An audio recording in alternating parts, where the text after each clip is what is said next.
Hi, I'm Melinda Van Fleet, and welcome to the Good Karma Success Coach podcast. I'm a success coach, speaker, and business consultant, and my husband Ryan and I were laid off at the same time 10 years ago. We moved to the Florida Keys without jobs, not knowing anyone, hardly any money, and we never even been here. But we made it, and now we're living our best lives. And all along on our journey, I've said that someday when we get our quote-unquote shit together, we will help others. And since then, we've both done a lot of self-work and built successful businesses. So that day is here, and one of my ways of paying it forward is through this podcast. Each week, my intent is to be relatable and bring you tactical tips, tools, share my learnings and stories that can help inspire or transform you wherever you are in your career or general life and make an impact. I strongly believe that if I can do it, you can do it too. So what's stopping you?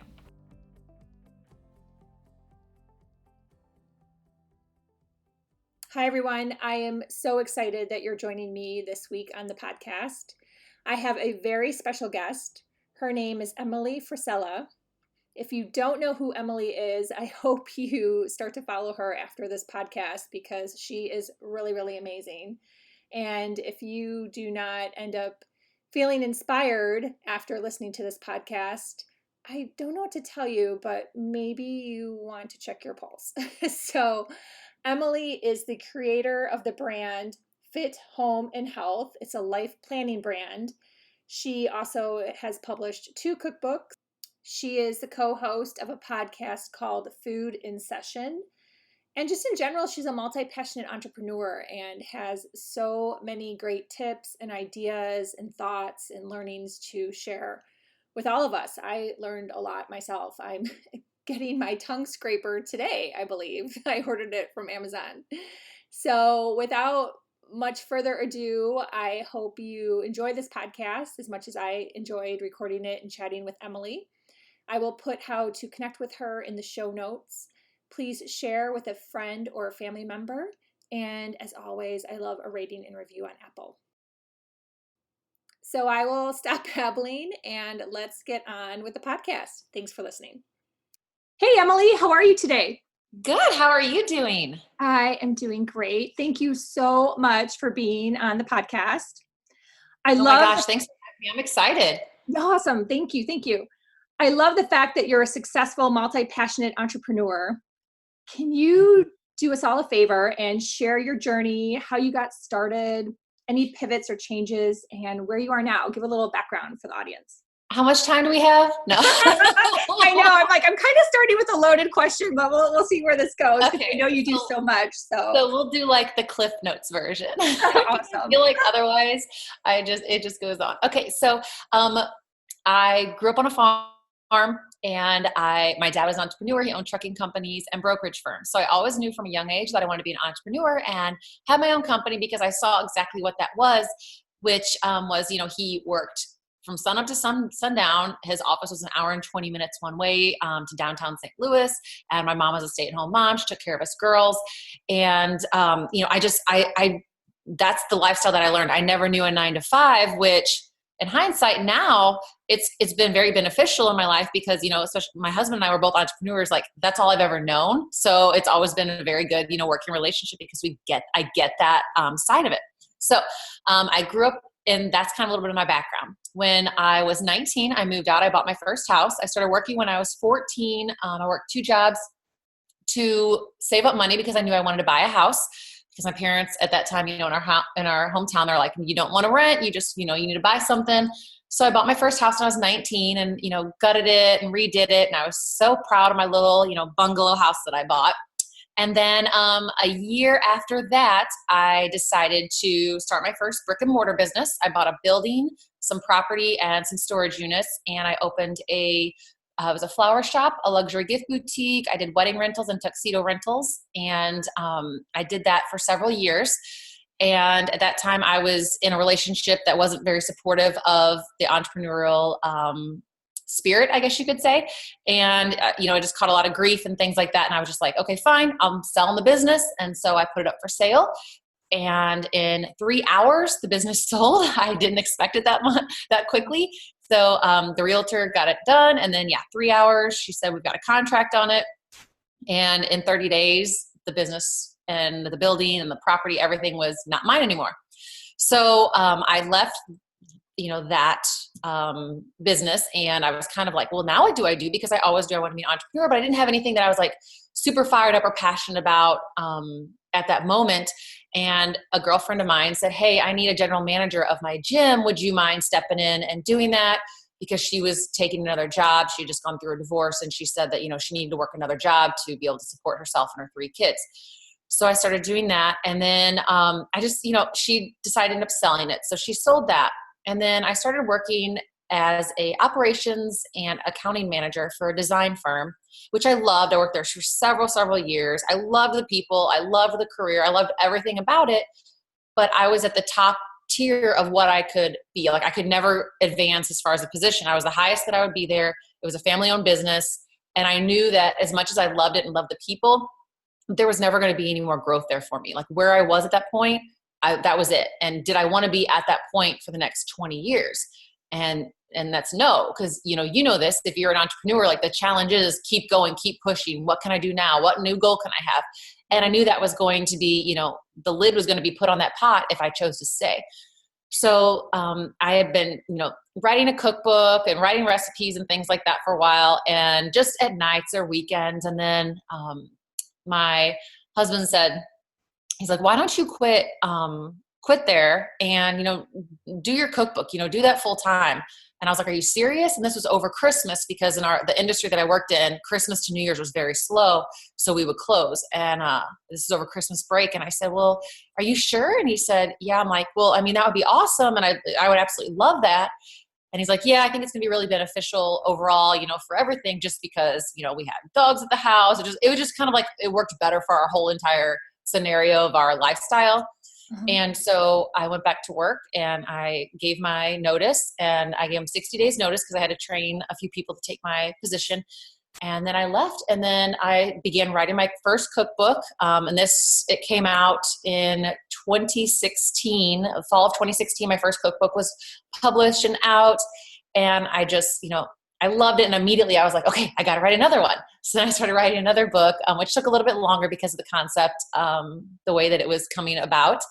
And then from there, I just got, the cookbook was originally my, I'm just going to be, work as a healthy living chef. But then I was like, man, I just really like this whole entire space of like, it opened me up to a new side of entrepreneurship. Instead of just a brick and mortar, it was, now we have online. When I owned my business, we didn't have all the social media, and, that wasn't a thing then. So it was really exciting to me to be able to share with people what I learned as a very young entrepreneur at the age of 20.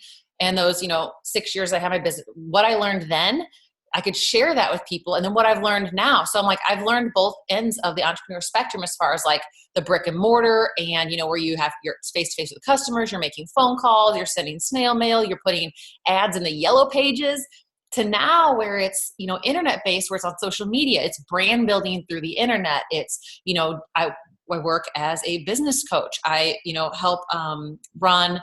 I'm the COO of 44/7 Media, which is a media company.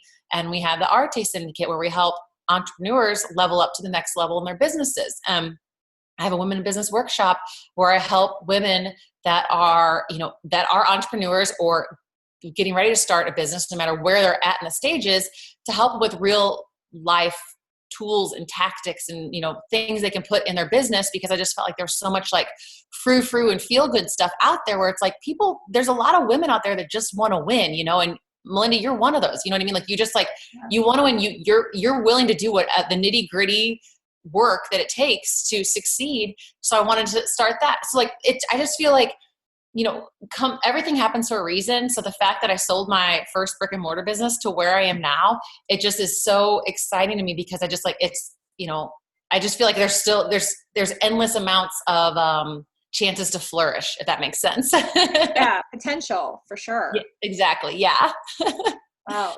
Yeah. The fact that you had that shop at such a young age is amazing. So I just have to say kudos, because I didn't know that. So yeah, that's how I got started in business. Cause that's why I started working 2 jobs when I was 14. Cause I wanted to save up, because I wanted to buy my house and I wanted to be able to start a business. And so I knew that I was going to have some down payments for that. And so that's why I started working so early, so I could just save all my money in order to do that. Yeah. No, that's amazing. Yeah, the house thing too.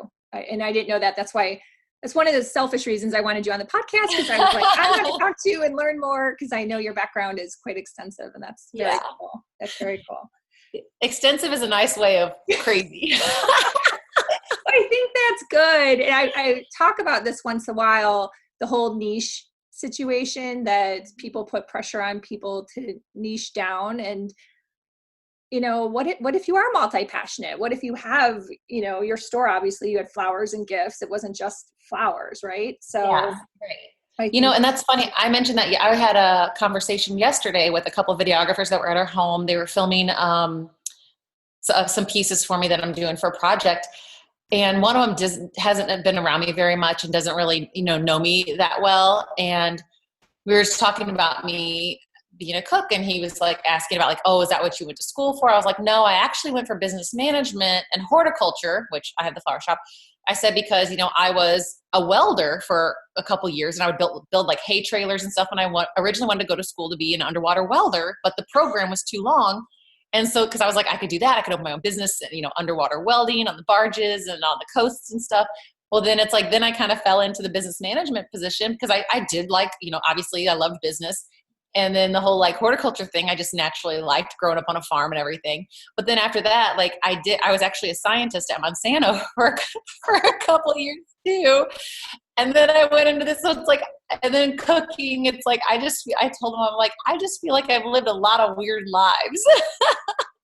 okay, you just completely threw me with the underwater welder. Yeah.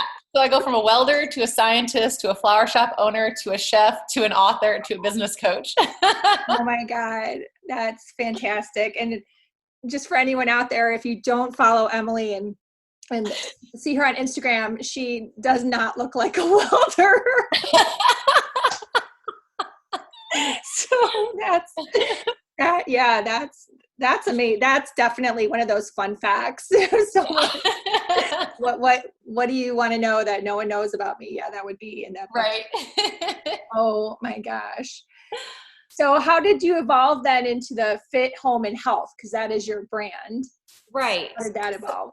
So as I started building this with the cookbooks and things, I needed something that first it was just going to be, Emily Frisella, but I needed something for the copyright pages in the cookbooks.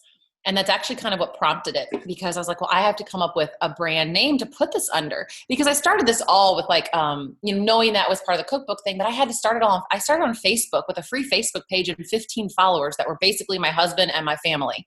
And that's how I started trying to build, to work on building my brand. And I had to have a business page. So I needed like a business name, and I needed it for my copyright and something for my LLC and things. So I just my first business name was actually Drop and Give Me Dinner. It was going to be like a hardcore, like blah, blah, like it was like the army star with like a girl's hand holding the wooden spoon coming through it. Like I've got the old logo, and it's so comical for me to see it now. But then I realized about, I don't know, 2 or 3 months after I decided on that, I never did anything with it legally. Why? Like getting it like filing for an LLC or anything.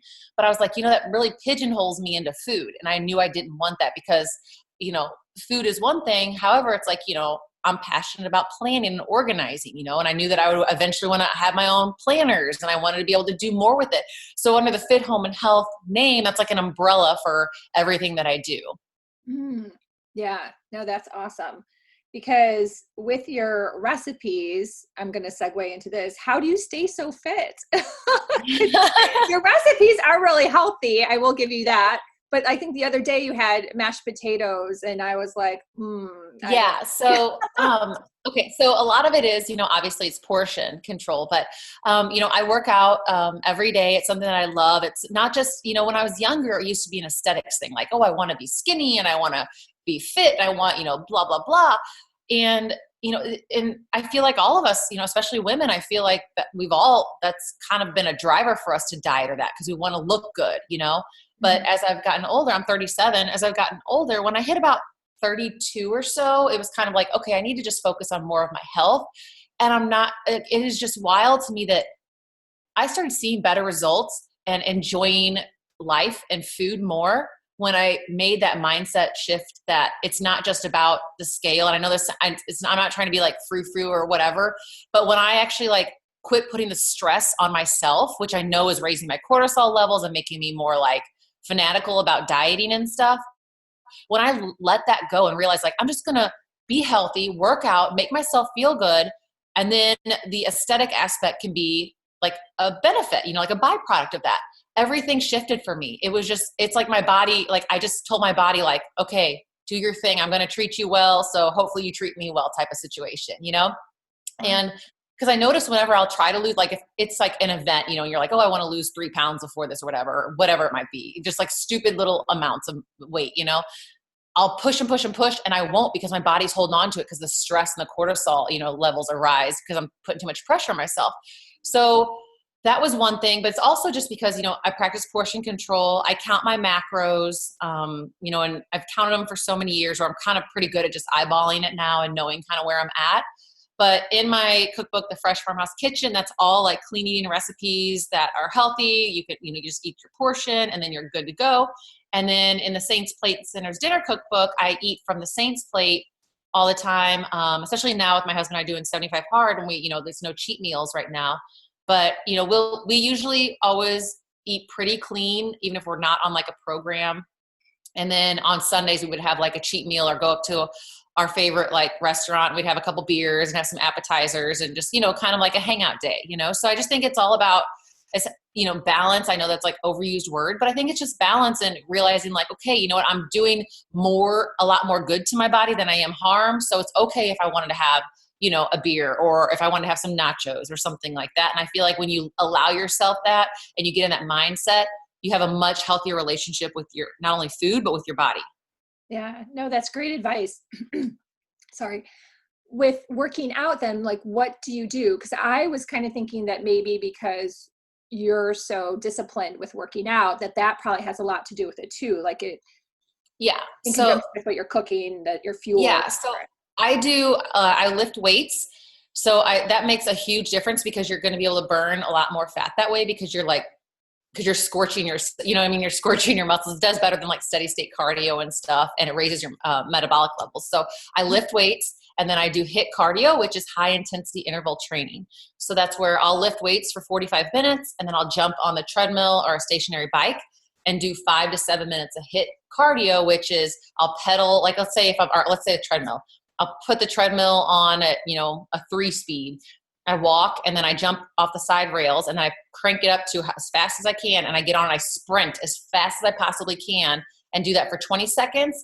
And then I step on the side rails and I just rest for 45 seconds. Then I jump back on for 20 seconds again and sprint. And I do that 5 cycles.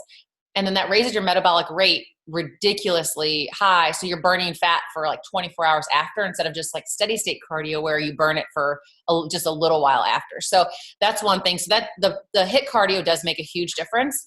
And then also I do a 45-minute walk every day.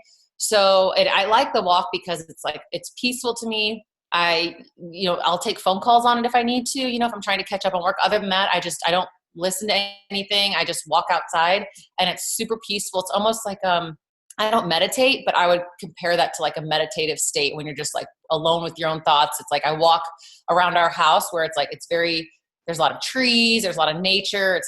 There's no traffic. So that's how, that is a part of it because I do work out and I am intentional with my workouts, but it is also, obviously, the food issue because you can't, like they always say, you can't outwork a bad diet. That's very true. Like you can't work out twice a day and eat crap food and expect to stay in shape, Yeah, true. It's a lot easier to eat calories than it is to burn calories. I remember I was friends with someone who was a runner and she would come home and dive into all this pasta because in her mind, she just ran and she ended up gaining weight. So I definitely. It's so true. And it's just, like I said, it's just a balance. You don't have to starve yourself or anything. And I never feel like deprived. And I think that's the beauty part of macro diet. So a lot of people struggle with wanting to just, eat clean, or they eat chicken and, broccoli or salmon and asparagus. And I did that for years. And honestly, it began to create an unhealthy relationship with food. Not in any sort of disorders, but I feel like that, it could have eventually probably become that because I was so like psychotic about it has to be the exact amount of salmon, the exact amount of asparagus. That's all I would eat. Whereas if I could eat like a cheat meal or eat some nachos or whatever, I felt so much guilt and I felt like I was doing something wrong that I realized, that was not a healthy mindset for me to be in, to where I felt like it was bad that I was eating food. Like that's not a healthy, that's not a healthy relationship with food. So I decided to transition to a macro diet, which is, if you're not familiar with what a macronutrient diet is, it's your protein, carbs, and fats. You have certain numbers for each one. It's not a calorie counting one. It's more like a bank account. You get so many carbs, fats, and proteins every day, and you need to eat that amount. Not under it. You need to eat that amount to get the results. And with that, you could eat literally anything. Like if I wanted pizza and ice cream, as long as I had the amount of protein, carbs, and fats to like account for that meal, I could have that. So it's something where you're not as restrictive and you don't feel deprived, but you can still, you're still going to get a lot of results. And I've had the best results doing a macro diet because I feel like it's put me in a better mindset and like relieved my body of stress. And it's made me, it made me honestly the healthiest I've ever been in my life. Wow. And I was going to ask you to explain what a macro diet is because I was not familiar. So that's fantastic. Thank you for sharing all that. Of course. Wow, I think you just motivated me, which is not the easiest thing to do in terms of like changing how my eating habits are or going for I already walk, I do that, but yeah. I do have a treadmill. I'm looking right at it and I'm thinking, I need to get off this podcast when I get off. Like honestly, like treadmill. So we don't have one at our house yet because we're waiting until we have our garage built to put like a gym in there. And so all our equipment is in storage from our old house. And, we don't have a treadmill here, but like, honestly, it's so nice to have a treadmill or we have a stationary bike, which I use a lot because I like to do that because then if, let's say I can't walk or have a ton of work, I will actually just do emails while I'm riding the bike, or even my computer fits perfectly on like the top of the handlebars in between the screen and the handlebars. And I can sit there and I can do emails. I can work while I'm getting a workout in. So it's something where you don't necessarily have to have like solo time. And I feel like people put so much pressure on themselves to like have this like super allocated time. You just need to move. And if that means that you need to walk on your treadmill or ride a stationary bike while you're working, but you're still pedaling at a consistent rate or walking at a consistent rate, that's okay too. You just need to move. Yeah. No, that is wonderful advice. I love that. Thanks. So do you do all your workout in the morning then? Because one of the questions I was going to ask you was your daily routine and what advice you would have for people as far as it's so funny you asked daily routine. I just did a YouTube video about my whole daily routine and it was like so out of sorts for me because usually I'm cooking and my assistant, she's like, well, you should do your daily routine. I was like, okay. And then so I got my videographer here, she's here. And I was like thinking like, what do I do every morning? I do the same thing every morning for years, but like when the camera's on me, I'm like, what do I do? It's just so funny. So, okay, a little brief synopsis is I wake up, I tongue scrape, which if you've never tongue scraped before, you have to. I swear, knock on wood, that's why I don't get sick. So a tongue scraper, it's like $6 on Amazon. It's a little metal thing. It looks like a U. And when you wake up, I don't drink any water. I don't do anything. I go straight to the bathroom and tongue scrape. So when you sleep at night, your toxins are released and it's like it gets on your tongue. So that's why people will have like morning breath and things like that. So by going in and you take this thing and it's like I said, it's like a little metal thing and you scrape your tongue. I scrape it on each side twice and then down the center twice.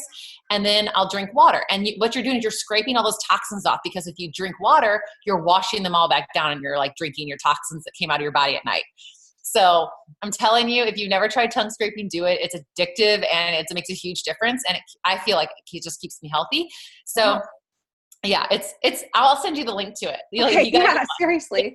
It's honestly though, it's still gross because I brush and floss and gargle before bed too. And it's like when you wake up, I'm like, how is that still on my tongue? I just brushed my teeth 6 hours ago.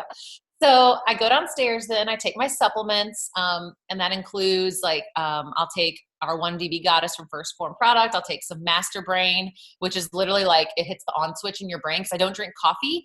So it's what turns my brain on. And it's kind of like literally like I imagine like a little person in your brain, like a power plant, and they go up and like turn the big switch on, that's what happens because it really gets me going. So it's kind of like my morning coffee. Then I take a couple of my vitamins. And then I'll go back upstairs, I'll get ready, get my makeup on, take a shower, all that jazz. And then I come into my office and I have a journal that is a little grateful journal. I found it like at Michael's. It's got little 3 lines for each day. And you write the 3 things you're grateful for, because I found that to be really peaceful. And it's, again, something where it's kind of makes you reflect on what's going on from the day before or what you're grateful for that day. And then it puts you in a really good state of mind, because it's hard to be upset when you just showed gratitude, you know? So I do that. I go through my email, see if there's anything urgent. I don't dive deep into my inbox first thing in the morning. I just come in, I see if there's anything that one, was waiting for a response on, or 2, something that needs addressed ASAP. So that way when I'm back in my office later, I've got my response or whatever, and I can continue my work. So after that's managed, I'll fill any orders that came in on my website from the night before, from like in between the shipping periods. Then after that, I'll do my first workout, which is my weight workout. I do that for 45 minutes, and then I'll do my HIIT cardio. And then after that, I'll come home and, work in my office. And then in about, 2 hours of that, I'll go out and take a walk for the 45 minutes or ride the bike for 45 minutes. And then I finish out the rest of my day with, just sit back down in my office and get work done. And then I start dinner around 6:30 for my husband, and then we eat, and then I'll take my laptop down. I'll do any work at night and do any edits for things that I have for his brand. And then I cook him another dinner around 9 or 9:30. And then I just kind of work and hang out with my husband and the dogs. And that's pretty much my day.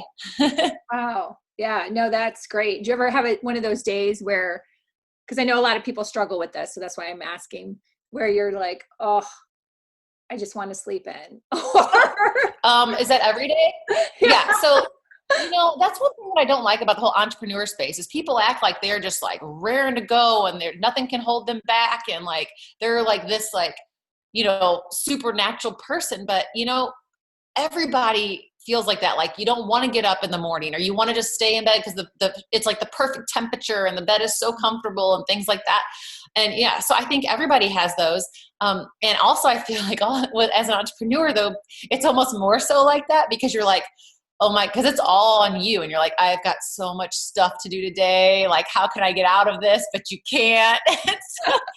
so yeah, you definitely have those days. I have those days probably once or twice a week. It's just that you just feel, sometimes you're just mentally drained from the day before if you had a really busy day. Like we were talking before we started recording, I book Thursdays and Fridays packed full. It's literally I give myself little 15-minute breaks to take care of my dogs or grab a quick protein shake or a meal or something.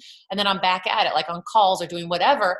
And so, those days are the days I usually wake up and I'm okay, Emily, just, cause it's all stuff I want to do, but it's one of those things where you just have to get in the right mindset, so it's just okay, how it is. Cause you're doing this, you got to be on and you got to be focused. You got to make sure that there's no other distractions, going on. So yeah, I think, everybody has those. And I feel if people say they don't, then they're liars and you shouldn't be their friend. Thank you. Thank you. I'm pretty good, but what happens to me is I get guilty. I feel guilty. Oh my gosh. We are the same person. That's how I am. Yeah. I'm I'm kind of guilty for no reason though. What makes you feel guilty? What's going through your mind when you feel like that? Because I know I have things to do. So I try to get up at 4, but then sometimes, like you said, you're just cozy in your bed and you're just oh, I just want to lay here. And so then I end up getting up at 5 and I just feel I lost that hour and I have so much to do. Yeah. Yeah. So that's when the guilt just That's exactly how so I go to bed super late. I go to bed usually 3 a.m. I'm a night owl. And my creative time is between 10 and 2 at night or in the morning, whatever. So we go to bed super late. Sometimes we'll go to bed around 1, but it's always between 1 and 3.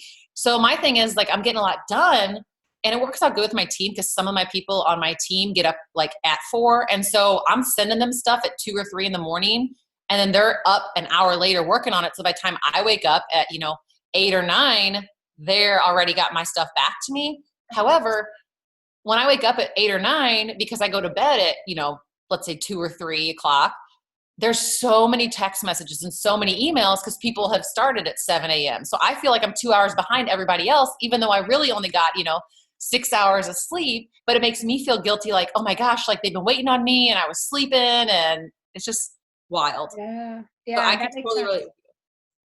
Yeah, that makes sense. And I sometimes people try to mirror someone who's a morning person, Yeah. and you're such a great example.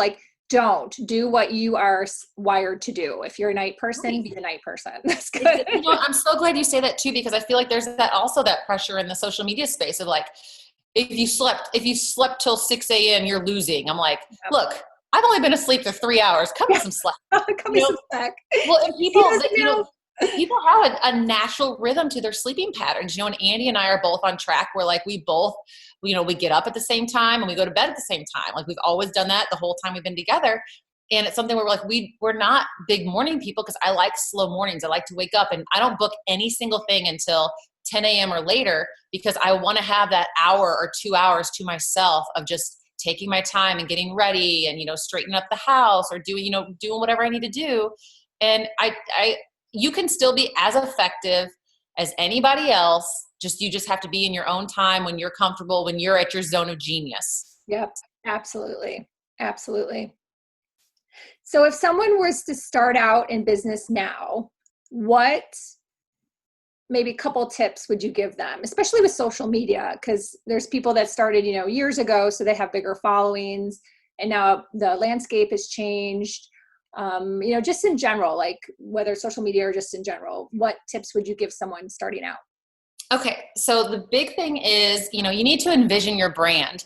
A lot of people just get on social media and they start posting, but everything needs to be done by design to build your brand.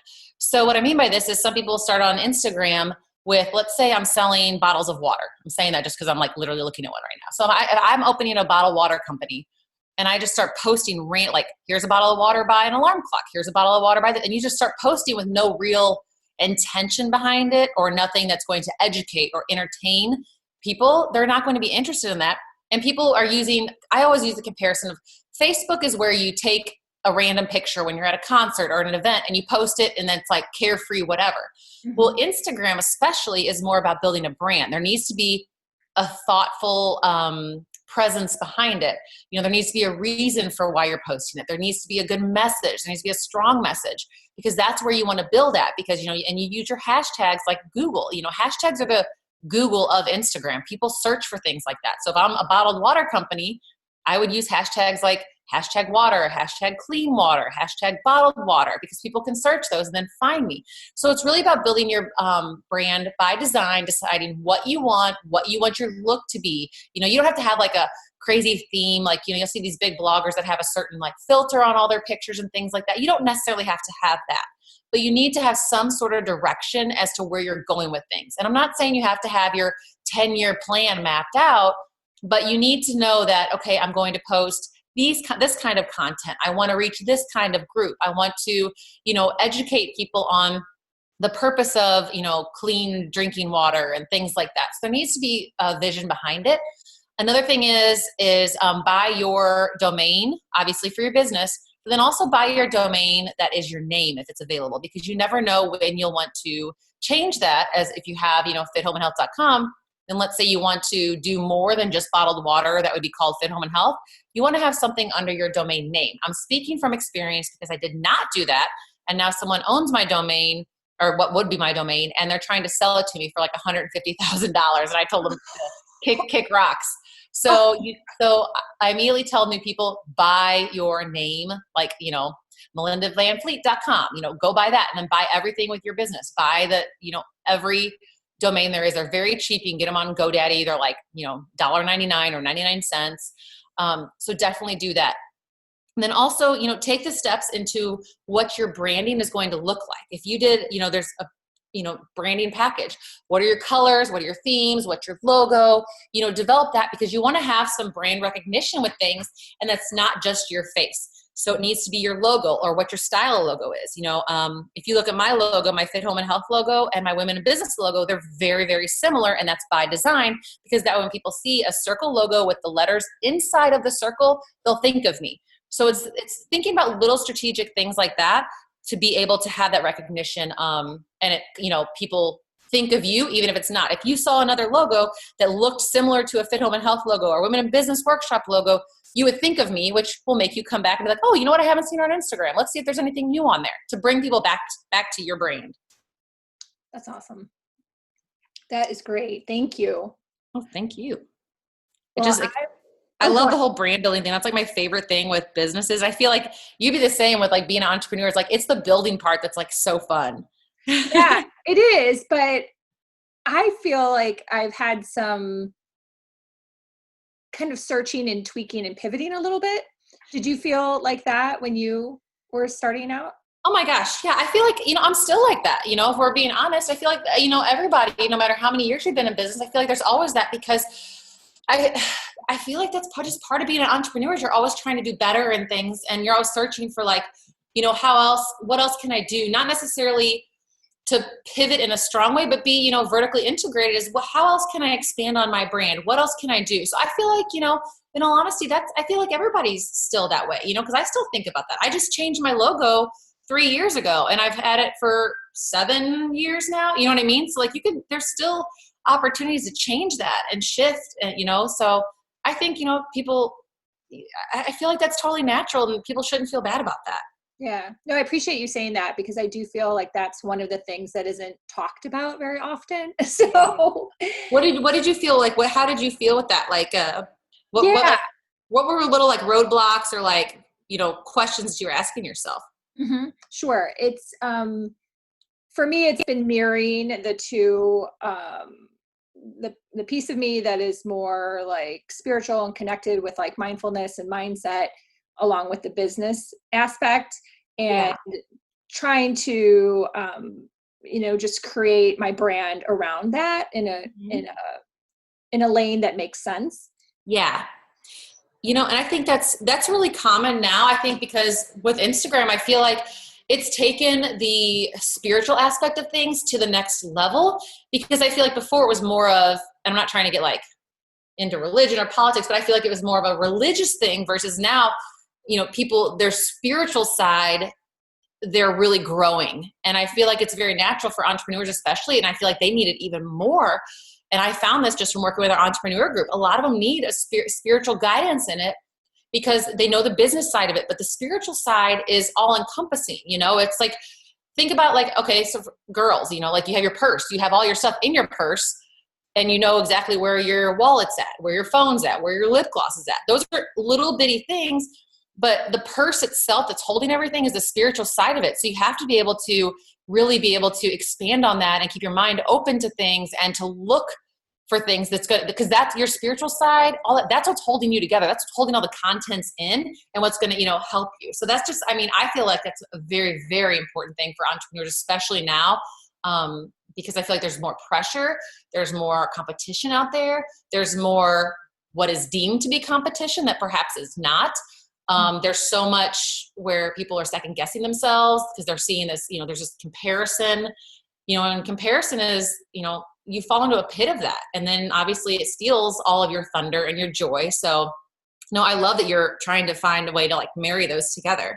hmm Yeah, because I feel like with my corporate background, if I had the tools that I have now that I've developed in these last 10 years since Ryan and I became entrepreneurs and moved to the Keys and started over, I would have been so much stronger and a better leader and even just Yeah. a better coworker, right? Yeah. So Do you think that maybe that's also though, like just coming, I'm just like open conversation here, but like, do you yeah, think that sure. it's just something where, because you were corporate, that was almost like extinguished just because of like you have to be like politically correct and they don't want any sort of like, views and religion and things like that, especially in a corporate world where you didn't really know much about the spiritual aspect of things because, it like wasn't, quote allowed. Do you think that's? Yeah, I do because no one shared things, back then mindfulness, like what was that? No one talked about that. It's Exactly right. do what you're told and get your job done and work long hours and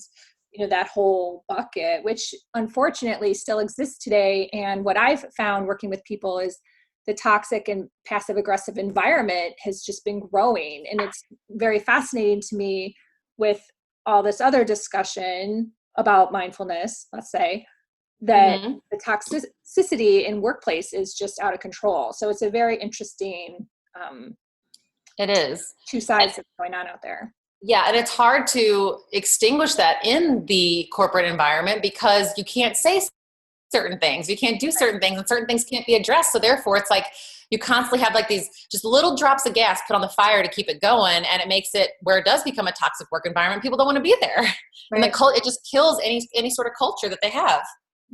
Yeah. Yeah. It's very sad because it's probably one of the biggest stressors that people have in regards to their workplace, you know? Yeah, I Wow. agree. Wow. Well, I could talk to you all day. So, I know this has been great. yes, thank you so much. Can you Oh my share gosh, with thank you. No, everyone it was how, fun. I really enjoyed the conversation. yeah, I love your insights and I just love getting to know you over the past year and just really appreciate everything that you contribute to Thank your you. audience. And I'm obviously part of that. So that's very cool. Can you share with everyone how they can get in touch with you? Yeah, sure. The best way is actually, just on Instagram, it's Emily Frisella. It's Frisella. And then I have a link in my bio there where you can find me on any other platform. Awesome. Well, thank you so much. I just really appreciate your time and your insights. Well, thank you again.